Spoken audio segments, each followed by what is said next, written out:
मित्रों, आप देख रहे हैं मेरा YouTube चैनल वैभवन। हर दिन अपलोड होने वाले मेरे चमत्कारी टोटकों के लिए मेरे चैनल को सब्सक्राइब करें और टाइमली अपडेट्स के लिए बेल आइकॉन को भी दबाएं, जिससे नए वीडियोस की जानकारी आपको समय से प्राप्त हो सके। धन्यवाद। नमस्कार, मैं हूं वैभवनाथ शर्मा और आप देख रहे हैं मेरा YouTube चैनल वैभवन। मित्रों, आज हम लोग बात करेंगे 23 फरवरी के पंचांग, राशिफल और महा उपाय के बारे में। तो सबसे पहले बात कर लेते हैं पंचांग की। विक्रम संवत 2075 मास चल रहा है फागुन का। तिथि कृष्ण पक्ष की चतुर्थी तिथि है, शनिवार का दिन है। नक्षत्र है चित्रा, योग है गंड और करण है बालव। तो ये तो बात रही आज के पंचांग की। अब चर्चा करते हैं आज के राशिफल की। तो सबसे पहले बात मेष राशि की। मेष राशि वाले जातक लोगों के लिए परिवार में कलह क्लेश होने की प्रबल संभावना दिखाई देती है, जिसके चलते आप मानसिक रूप से बहुत ज़्यादा परेशान हो सकते हैं। करियर और शिक्षा परीक्षा प्रतियोगिता के क्षेत्र में विद्यार्थी वर्ग को सफलता मिले, ऐसे योग दिखते हैं। ओम द्विज प्रियाय नमः मंत्र का 108 बार जाप करें और शेयर बाजार में आप इन्वेस्टमेंट न करें। वृषभ राशि। वृषभ राशि वाले जातक लोगों के लिए आय के स्रोत बढ़ेंगे, लेकिन आज व्यर्थ की भागदौड़ बहुत ज़्यादा रहेगी। समय जो है असमंजस में बीतने वाला होगा। श्री काल भैरवाष्टकम का पाठ करना चाहिए। मांसाहार का सेवन और प्रयोग करने से बचना चाहिए। मिथुन राशि। मिथुन राशि वाले जातक लोगों के लिए संतान की ओर से कुछ परेशानियां आपको आज झेलनी पड़ सकती हैं। दिन भर आज आपका गुस्से में बीतने वाला है, इसलिए आज आपको क्रोध से बचना चाहिए। अपनी साथी की गलतफहमी आज आप दूर कर पाएंगे। देवी कवच का पाठ करें। काले रंग के वस्त्रों के प्रयोग से आप बचें। कर्क राशि। कर्क राशि वाले जातक लोगों के लिए विदेश यात्रा से धन लाभ की संभावना बढ़ती है। छात्रों को अधिक मन लगा करके मेहनत करने की आवश्यकता है। गणेश चतुर्थी का पाठ करें। आत्मविश्वास में किसी भी कारण से कमी मत होने दीजिए। सिंह राशि।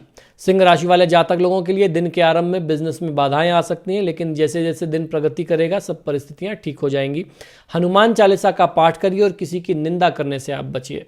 कन्या राशि। व्यापार में बड़ा लाभ मिले, ऐसी संभावना आपके लिए दिखती है। कार्यक्षेत्र में किसी साथी या मित्र की कोई बात आज आपको चुभ सकती है, उसकी बात आज आपका दिल दुखा सकती है। आज के दिन को शुभ बनाने के लिए दुर्गा चालीसा का पाठ करना आपके लिए कल्याणकारी होगा। किसी भी तरीके के वाद विवाद में आज आप ना उलझें। तुला राशि। तुला राशि वाले जातक लोगों के लिए नौकरी से जुड़े हुए लोगों को व्यावसायिक कार्यों में बाधाएं आ सकती हैं। कोर्ट कचहरी में चक्कर लगाने में दिन आज बीत सकता है। कुछ वाद विवाद आज हो सकता है, तो वाद विवाद से स्वयं को बचाइए। श्री कृष्ण सहस्रनाम स्तोत्रम का पाठ करें और वाहन का प्रयोग बहुत सावधानी से करें। तेज गति में वाहन न चलाएं। वृश्चिक राशि।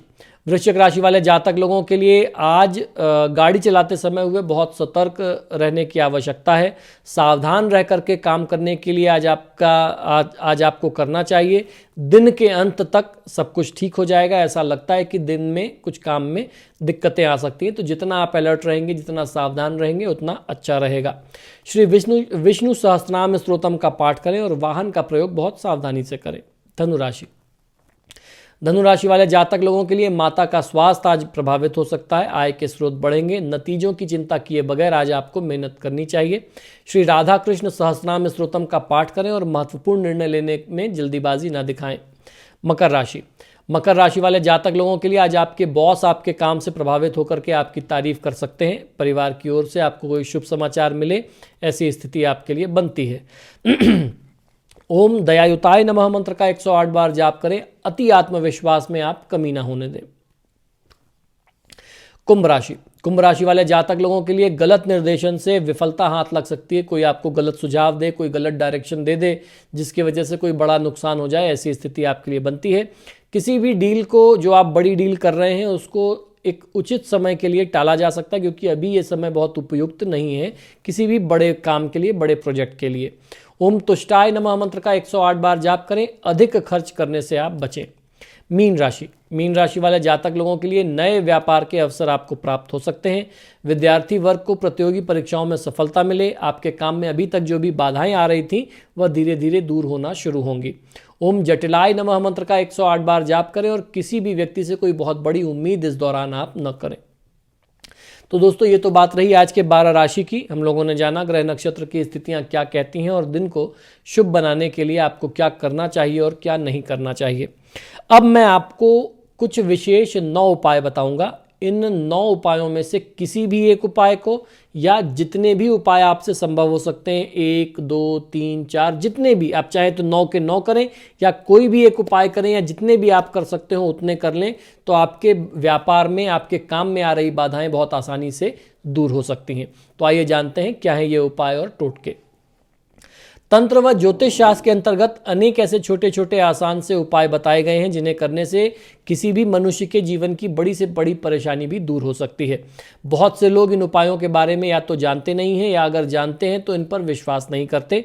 इन उपायों पर विश्वास करने से, अगर आप करके विश्वास करके इन उपायों को करते हैं तो आपको बहुत अच्छा लाभ अपने जीवन में मिलता है। तंत्र शास्त्र और ज्योतिष शास्त्र के अनुसार यदि ये उपाय सच्चे मन से, पूरी निष्ठा से, पूरी श्रद्धा भाव से किए जाएं तो जल्द ही इनका सकारात्मक प्रभाव व्यक्ति के जीवन में देखा जाता है। आज मैं आपको ऐसे ही कुछ छोटे छोटे और अचूक उपाय बताने जा रहा हूं जिन्हें सच्चे मन से करने से आपके जीवन में आ रही बड़ी से बड़ी परेशानी और बाधा भी दूर हो सकती है। सबसे पहला काम, रोज सुबह उठ करके अपनी हथेलियों को देखें। रोज सुबह जब आप सो करके उठते हैं तो सबसे पहले दोनों हाथों की हथेलियों को कुछ क्षण देख करके अपने चेहरे पर लगा लेना चाहिए। इसको कम से कम 4 बार फेरना चाहिए। धर्मशास्त्रों के अनुसार हथेली के ऊपरी भाग में माँ लक्ष्मी, बीच में माँ सरस्वती और नीचे के भाग में मणिबंध में, ये जो एरिया होता है, इसमें भगवान विष्णु का स्थान होता है। इसलिए रोज सुबह उठते ही इनको आपको देख करके, अपनी हथेली देखने से भाग्य चमकने का प्रतीक माना जाता है। मैंने इसके लिए मंत्र भी बताया था, कराग्रे वस्ते लक्ष्मी, कर मध्य च सरस्वती, कर मूले स्थितो ब्रह्मा, प्रभाते कर दर्शनम। इस तरीके के मंत्र का उच्चारण करके भी आप कर सकते हैं, और मंत्र ना भी मालूम हो तो सिर्फ ऐसे देख करके और हाथ को अपने चेहरे पर लगा लेना चाहिए। दूसरा उपाय, घर में बनने वाले भोजन की सबसे पहली रोटी गाय के लिए निकालनी चाहिए। भोजन के लिए बनाई जा रही रोटी में से सबसे पहली रोटी गाय को दें। धर्मशास्त्रों के अनुसार गाय में सभी देवी देवताओं का निवास माना गया है। अगर प्रतिदिन गाय को आप रोटी देते हैं तो इससे देवी देवताओं की कृपा आपको मिलती है, वो आप पर प्रसन्न होते हैं और आपकी सभी प्रकार की मनोकामना पूरी करते हैं। तीसरा उपाय है चींटियों को आटा डालना। अगर आप चाहते हैं कि आपकी किस्मत चमक जाए तो रोज नियम से चींटियों को शक्कर मिला हुआ आटा आपको देना चाहिए। ऐसा करने से आपके पाप कर्मों का क्षय होता है और पुण्य कर्म जो है वो उदित होते हैं। यही पुण्य कर्म आपकी हर प्रकार की मनोकामना पूर्ति में सहायक होते हैं। चौथा उपाय, देवी देवताओं को फूल से सजा करके उनकी पूजा आराधना करनी चाहिए। घर में स्थापित सभी देवी देवताओं को रोज ताजे फूलों से सजाना चाहिए, सुसज्जित करना चाहिए। इस बात का ध्यान रखें कि फूल ताजे ही हों। सच्चे मन से देवी देवताओं को फूल आदि समर्पित करने से देवी देवता प्रसन्न होते हैं और व्यक्ति के जीवन में आ रही परेशानी को दूर करते हैं। स्नान के बाद तोड़े गए फूल को भगवान को चढ़ाना चाहिए, ऐसा शास्त्रों का नियम है। पांचवां उपाय, सुबह झाड़ू पोछा आपको जरूर करना चाहिए। घर को हमेशा साफ स्वच्छ रखना चाहिए। रोज सुबह झाड़ू पोछा घर में करें। सूर्यास्त के बाद झाड़ू पोछा आदि नहीं करना चाहिए। ऐसा करने से माँ लक्ष्मी रूठ जाती हैं, नाराज होती हैं और व्यक्ति को आर्थिक हानि का सामना भी करना पड़ता है। धार्मिक ग्रंथों के अनुसार जो व्यक्ति सूर्यास्त के बाद झाड़ू पोछा करता है, देवी लक्ष्मी उस घर में निवास नहीं करती, वहां से वो चली जाती हैं। छठा उपाय, अपने घर के आसपास किसी भी जलाशय में, कोई तालाब, झील या नदी का चयन करें जहां बहुत सी मछलियां हों। वहां रोज जाकर के आटे की गोलियां मछलियों को नियमित आपको खिलाना चाहिए। माँ लक्ष्मी को प्रसन्न करने का ये बहुत ही सरल और बहुत ही अचूक उपाय है। नियमित रूप से ये उपाय जो भी व्यक्ति करता है, कुछ ही दिनों में उसकी परेशानियां दूर होने लगती हैं। सातवां उपाय है माता पिता के चरण स्पर्श करके आशीर्वाद लेना। जब रोज आप घर से निकलते हैं तो उससे पहले अपने माता पिता का चरण स्पर्श करके, बुजुर्गों के पैर छू करके आशीर्वाद लेकर के ही आपको निकलना चाहिए। ऐसा करने से आपकी कुंडली में स्थित सभी विपरीत ग्रह अनुकूल होने लगते हैं और शुभ फल प्रदान करने लगते हैं। ज्योतिष में कहा गया कि माता जो है वो चंद्रमा की कारक हैं और सूर्य जो है वो पिता के कारक हैं। तो ऐसे में आपको माता पिता का आशीर्वाद अगर मिलता है तो सूर्य और चंद्रमा की स्थिति मजबूत होती है, और सूर्य और चंद्रमा अगर मजबूत होते हैं तो जीवन के हर प्रकार के सुख, ऐश्वर्य, सामाजिक मान सम्मान, पद प्रतिष्ठा, धन आदि की जो समस्याएं होती हैं वो दूर हो जाती हैं। और साथ ही साथ माता पिता के आशीर्वाद से आपके ऊपर आने वाला संकट जो है वो टल जाता है और आपके काम जो है वो बनने लगते हैं। आठवां उपाय है पीपल पर जल समर्पित करना। रोज सुबह स्नान करने के बाद पीपल के पेड़ पर 1 लोटा जल चढ़ाएं। ऐसी मान्यता है कि पीपल में भगवान विष्णु के साथ साथ 33 कोटि जो देवता बताए गए उनका भी निवास है। रोज ये उपाय करने से भगवान विष्णु प्रसन्न होते हैं और शुभ फल आपको प्रदान करते हैं। इस वृक्ष का महत्व इसी बात से जाना जा सकता है कि अर्जुन को गीता का उपदेश देते समय भगवान श्री कृष्ण ने स्वयं को पीपल पेड़ों में, वृक्षों में मैं पीपल हूं ऐसा बताया था। 9वां और आखिरी उपाय ये कि जब भी आप अपने काम से लौटते हैं तो घर कभी भी खाली हाथ नहीं जाना चाहिए। जैसा भी सामर्थ्य हो, जेब में जितना भी पैसा हो, उसके हिसाब से कुछ ना कुछ चीज़ें, मौसमी फल, मिठाई, बिस्किट, कुछ ना कुछ बड़े बुजुर्गों के लिए, बच्चों के लिए ले करके ही जाना चाहिए। ये नियम अगर आप रखते हैं तो इससे बरकत दिखती है। घर में कभी भी आपको खाली हाथ प्रवेश नहीं करना चाहिए। कुछ अगर आप ले करके जाते हैं तो बहुत अच्छा होता। अगर आप कभी कुछ नहीं भी लेके जा पा रहे हैं, कुछ कभी ऐसी भी परिस्थिति हुई कि आपके पास कुछ खरीदने का सामर्थ्य नहीं है, तो कोई भी किसी भी पेड़ वगैरह से एक पत्ता तोड़ करके भी लेकर के घर में प्रवेश किया जा सकता है। इसका मतलब अर्थ ये होता है कि जिस परिस्थिति में आप घर से निकले थे, खाली हाथ अगर आप निकले थे या जो चीज़ें आप लेकर के निकले थे, जब आप घर में प्रवेश कर रहे हैं तो उससे कुछ बढ़ी हुई चीज़ें आपके पास होनी चाहिए। अगर कोई खाने पीने की चीज़ें हैं, फल, मिठाई, बिस्किट, चॉकलेट, बच्चों के लिए, बड़ों के लिए अगर कुछ है तो अच्छा है, और कुछ नहीं भी ले पा रहे हैं तो एक पत्ता ही ले करके जिस स्थिति में, जिस परिस्थिति में आप निकले थे उससे ऐड ऑन करके आप घर में आ रहे हैं, ये संकेत बहुत अच्छा होता है।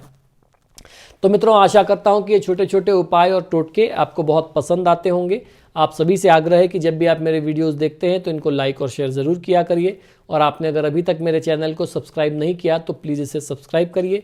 इसी शुभकामना के साथ कि आपका दिन शुभ हो, मुझे आज्ञा दीजिए और देखते रहिए मेरा यूट्यूब चैनल वैभवन। नमस्कार मित्रों, आप देख रहे हैं मेरा YouTube चैनल वैभवन। आपसे आग्रह और निवेदन है कि मेरे चैनल को सब्सक्राइब करें, और मेरे इस चैनल पर हर दिन मेरे नए उपाय के वीडियोस डाले जाते हैं। उनके टाइमली अपडेट के लिए घंटी के निशान को भी दबाएं, जिससे कोई भी उपाय या शास्त्रीय जानकारी आपसे छूट न जाए। धन्यवाद मित्रों। यदि आप अपनी किसी भी व्यक्तिगत समस्या के लिए मुझसे परामर्श और समाधान चाहते हैं, यानी आप अपनी किसी भी पर्सनल प्रॉब्लम के लिए मुझसे कंसल्टेशन और रेमेडीज चाहते हैं, तो उसके 2 तरीके हैं। टेलीफोनिक कंसल्टेशन, फ़ोन पे बात करना, और दूसरा फेस टू फेस यानी पर्सनल मीटिंग करना। आप हमें फ़ोन के माध्यम से, ईमेल और व्हाट्सएप के माध्यम से अपॉइंटमेंट बुक कर सकते हैं। हमारा नंबर है 9990724131। आपको 2 नंबर दे रहा हूँ, इन दोनों नंबर पे व्हाट्सएप अवेलेबल है, आप व्हाट्सएप करें। 9818300146 ये हमारे ऑफिस का दूसरा नंबर है। अगर आप हमें ईमेल करना चाहते हैं तो आप हमें ईमेल कर सकते हैं। हमारी ईमेल आईडी नोट कर लीजिए, sharma@vaibhava@gmail.com पर। इस पर आप हमें ईमेल भी कर सकते हैं। मित्रों, आजकल फ़ोन कॉल्स बहुत ज़्यादा हैं, और मुझे भी मालूम है आप लोग कॉल करते हैं, फ़ोन रिसीव नहीं होता तो आप भी निराश होते हैं। ऐसे में ईमेल और व्हाट्सएप करना सबसे बेहतर तरीका है। धन्यवाद।